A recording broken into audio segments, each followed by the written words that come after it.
Yo ballers, this is Kicks Contest, I'm Uncle Res. Today we're gonna test the Jordan 37 Low and see if they're much different, better or worse than the regular version. Let's go!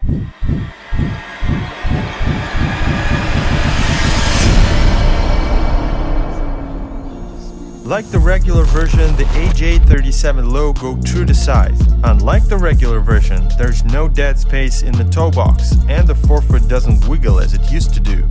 If you have a wider foot like I do, you might experience some discomfort and pressure on the sides and in the pinky toe area. It's because of this reinforcement here that the regular version was lacking. It was alright after a couple of workouts though. If you have a narrow or irregular foot and a high arch, you should be fine. As for padding, there's enough in the heel area and some in the tongue as well, which is enough to prevent the laces from causing issues. The rest of the shoe doesn't have any padding, but I would say it doesn't take away much from the comfort. The upper is that they reworked the most compared to the regular Air Jordan 37. The lino weave material is relatively a small patch on the sides of the shoe.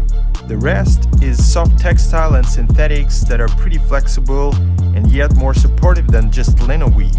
Breathability is nice, especially on the sides where the netting is and through the holes in the tongue. The toe box area is not ventilated because it's fused with synthetics all over. Anyway, the shoes are pretty breathable, but not as crazy breathable as the regular version was.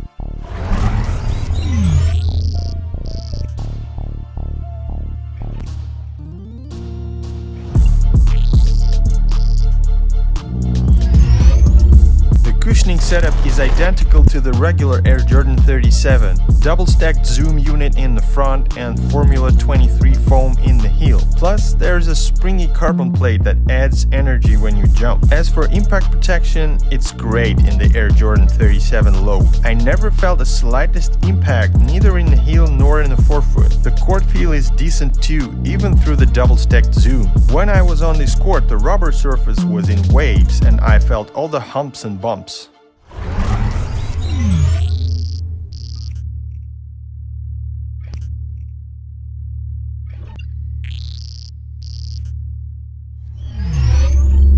The traction pattern is the same as on the regular version, no changes. It's pretty thick and flat and the outsole tends to pick up dust pretty quickly, so there are micro slippages on a dusty court.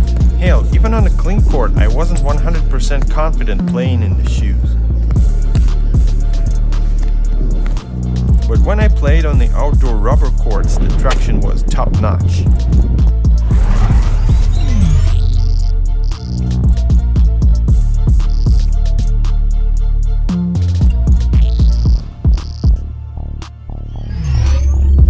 The upper materials are different from the ones on the regular version. Slightly better setup, I would say. Besides lino weave, there's a synthetic nubuck type of material in some places and nylon all over the rest of the upper. And that's about it. No bells and whistles, just a couple of Jumpman logos here and there. All the money are in the midsole with a double-stacked zoom and the carbon fiber plate. Anyway, you get what you're paying for. The good thing is that the shoes are well assembled. The stitches are nice and no glue stains have been noticed. After the test, I did find a couple of loose threads, but nothing critical. Each shoe weighs 433 grams or 15.3 ounces for size 10.5 US, which is decent for a low-cut sneaker.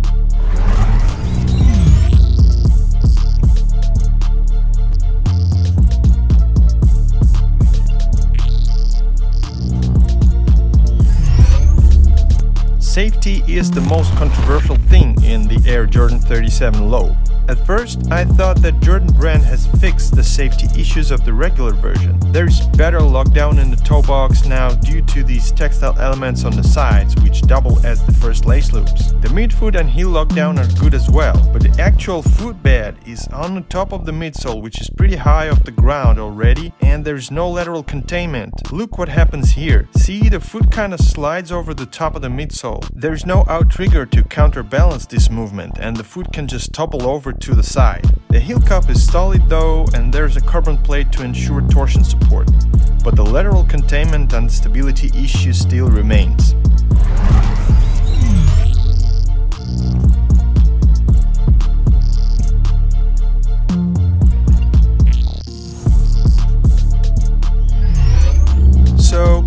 to the regular version, the Air Jordan 37 Low is a downgrade and a bit of a disappointment. The shoes became less comfortable and the main safety issues haven't been fixed. Plus the traction basically stayed the same as it was on the Air Jordan 37. They cost a bit less though, but are they still worth the check? I can't say for sure, but we would recommend the shoe for guards only.